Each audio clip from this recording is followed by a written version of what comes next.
you find now that talking about toxic masculinity, I feel like that was the term for the last, I don't know, handful of years, that now it's kind of morphed into the manosphere.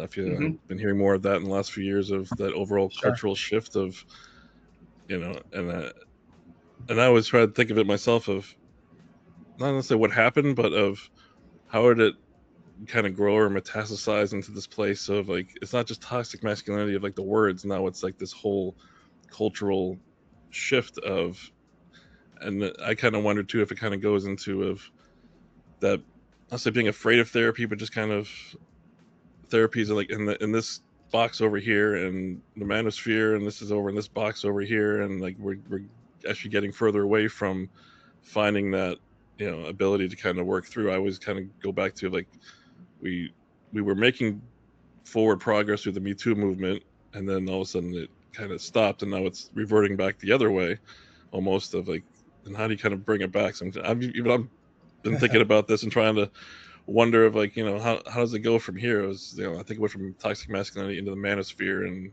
Hmm. curious of what your thoughts are of, as or what you've seen of a possible shift, or what your thoughts are. Yeah, when you talk about the manosphere, I tend to think of younger men, whereas Yeah. before maybe dads, we're talking about it. And I think dads are on the manosphere as well, which is just online communities that are talking about a whole range of different things, from cars to weightlifting to finance, and then dropped in there from time to time are just really ugly messages about what it means to be a man, Right. accumulate women, take advantage of women, or Right. unhealthy, uh, you know, muscle building Right. practices or supplements that are sketchy.